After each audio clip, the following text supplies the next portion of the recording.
Hey guys, JS here, hope all is well. I recently completed a Jeff Gonzales tactical concealed carry class. Yep, it's a thing, and rightfully so. Just think about concealed carry, how many people carry in the country and are looking to carry and really don't have all the garments and the layers and stuff just figured out.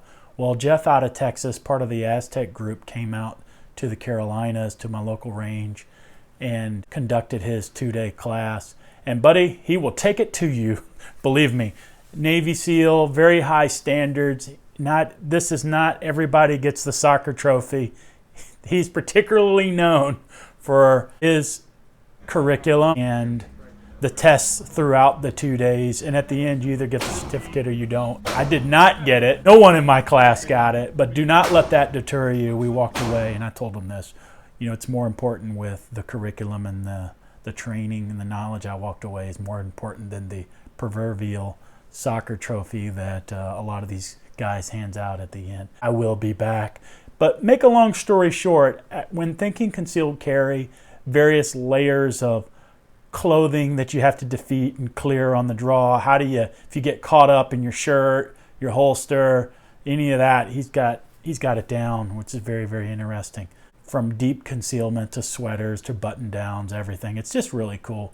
But moving along, the whole thing got me thinking about my pistol choice, my carry choice, all that. So that's the crux of the video today. I have a stock Glock 19 here, original trigger bar, plunger, Glock factory spring, everything like that. We put it on the pull test.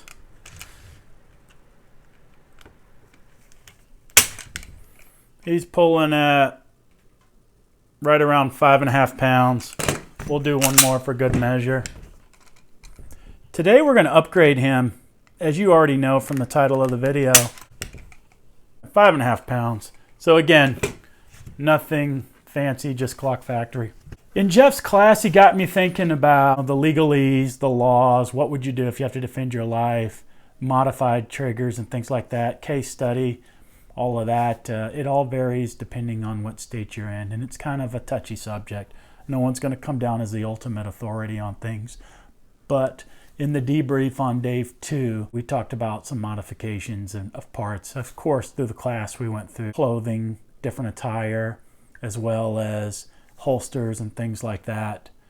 Good quality, things are going to work for you. You got to be able to trust your gear. So in his case, it's a no-nonsense approach.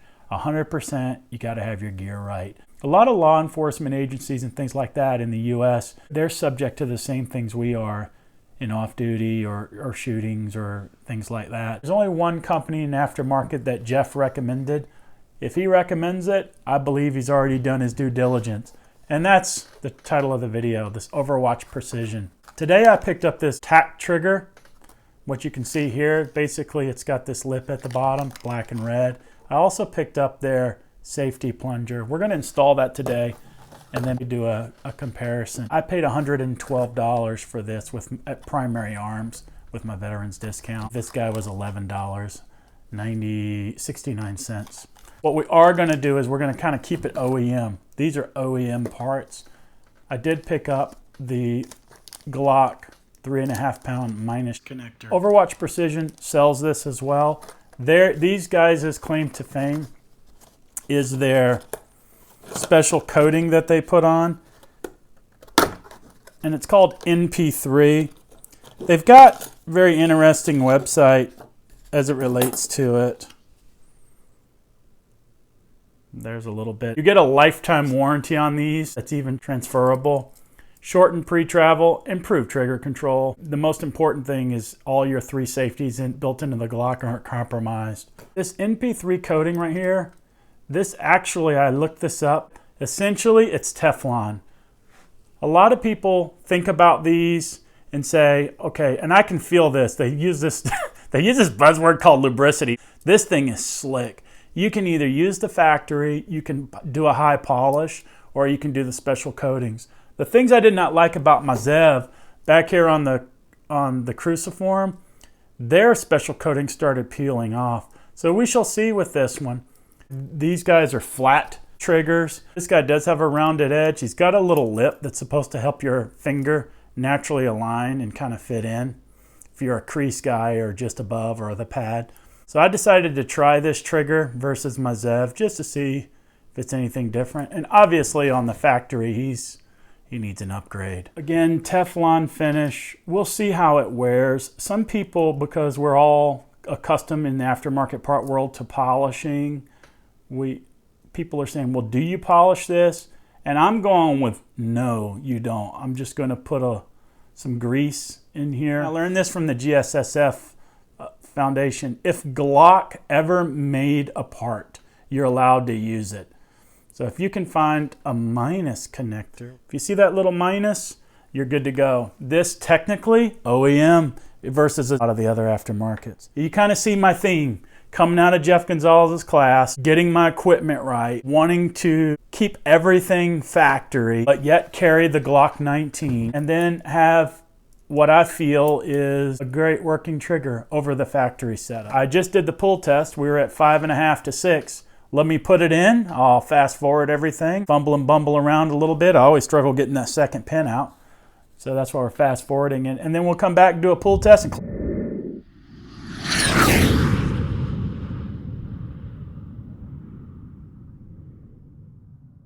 Real quick, put a little bit of Go Juice, which is a thin grease from ALG Defense on there. Kept the original spring. Put in the minus connector. You know, you got to finagle it a certain way, but once it's in, it's in. Now let's continue the assembly. All right, so I got the trigger in. Here's a good view of the original and the coated one. They're exactly the same. A metal piece that's smooth, and then this just feels like a coating on it. Springs and everything else looks the same. That's basically it. Finito. Let's put her back together again.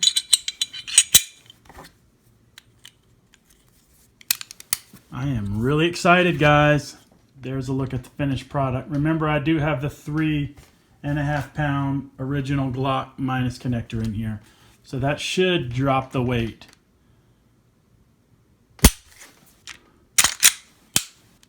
Feels good. Yeah, it's nice. I can feel the lip. This is the tack trigger, okay? They do have a plastic version. There's over 35 different manufacturers out there now. It's probably growing every day. They do make a plastic one, like a poly dat. This is the tack for tactical, made out of anodized aluminum. So it's going to be more durable. I definitely feel a difference over this than my Zev. What's interesting is I like the fact that I went back to my original striker spring. I wasn't messing with the Zev 3 pounds or 2 pounds. So I'm with the original Glock plunger, trigger bar. Everything is OEM, original equipment manufacturer. So I'm really digging that, except for the trigger. And then that minus connector, technically made by Glock. All right, let's give it a pull test. Remember where we were on the original out of the box? We were at 5.5 to 6 pounds. Let's see how far we've come down. I got us at 4.1. Don't want to be in the 3s with this guy. Since, remember the use case, define the mission, as Jeff Gonzales would say, define the mission and then build around it. Oh, dude, spot on. 4.1 again. And for good measure, let's see. Ba-boom. 4.4. We went down from 5.5 to 6 pounds to 4. Let's call it 4.3. A little under 1.5 pounds in drop by going with the connector. In summary, love it. There's my wall, defined wall. See, I'm not blasting it. Trigger tabs clearing. I like this guy a lot. I have to see how I shoot it. And then, boom. And let's look at reset. Let me see how grabby the reset is. No, not grabby. Smooth reset. Yeah. Yeah. Sweet. All right, we're going to the range. Okay, guys. 30 feet with the new trigger. No. Let's give it a whirl.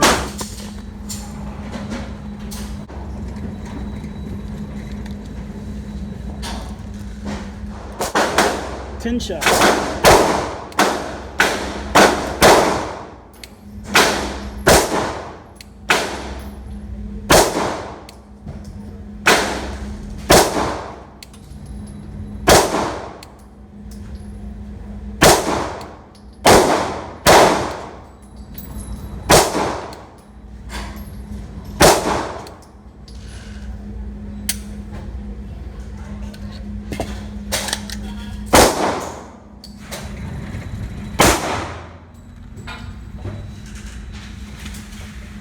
Not bad.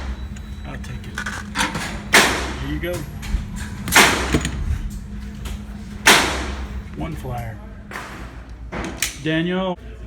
All right, Overwatch Precision. Hey, in the class, what did Jeff say about concealed carry and stuff? Did you have any pearls and wisdom? For me, Yeah. I mean, I think the main takeaway from that is if you're going to do a modification, don't modify it to a level that will make you a target if you get on the witness stand. Yeah. Or, prosecutor has a chance to pick you apart. Yeah. So this is still heavy enough. And basically this is a flat face trigger without going too crazy on reducing the poundage. You're probably getting maybe a half a pound or so difference, maybe a full pound, but it's still stiff enough that it would be a really good carry trigger. My original, when I tested this, it was 5.5 to 6 pound, the original Glock Yep. 19 Gen 4 trigger. I did put in the 3.5 pound minus connector, which is made by Glock, OEM, Yep. and then everything else is the same. All springs, everything, striker spring. So it dropped down to 4.2, Yeah. 4.4 So that's pounds. about right, about a pound. So that's good. Anything below 4, I wouldn't carry. Yeah, it did not test below 4. Don't carry anything. So low 4s is good in your mind? Yeah, low 4s is good because that's still pretty stiff, but it will loosen over time. Okay. But I think if it can hover around that 4 range. So would you carry that stock would carry Glock that. with the? Yeah, I would carry that because again, it's a heavy enough trigger where. Yeah, that's a heavy enough trigger. That's fine to carry.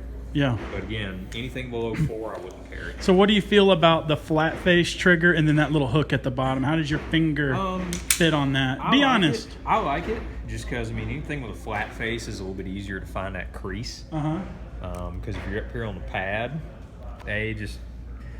good rule of thumb is you should never have that much spacing, because if you guys look, anytime you pull the trigger with the pad of your finger. Where are we doing? Oh, you mean here? Yeah, so basically all that space right there, if you look at that space, that turns into this. It turns into the push-pull. Okay. If we flatten it out and go to the crease, that's a straight to the rear and it pins the trigger, so to speak. Yeah. So it allows it to go straight back and then straight forward again. There's no side-to-side play in the trigger. So by itself, it'll increase accuracy, but it'll also make a more consistent, smooth trigger pull. 25% of the pre-travel's taken out of it. That's one of their marketing things. Yeah, no, it's nice and crisp. I like it. Cool. I like it. There you go. Cool deal. Right on. Thanks, Daniel. Yep.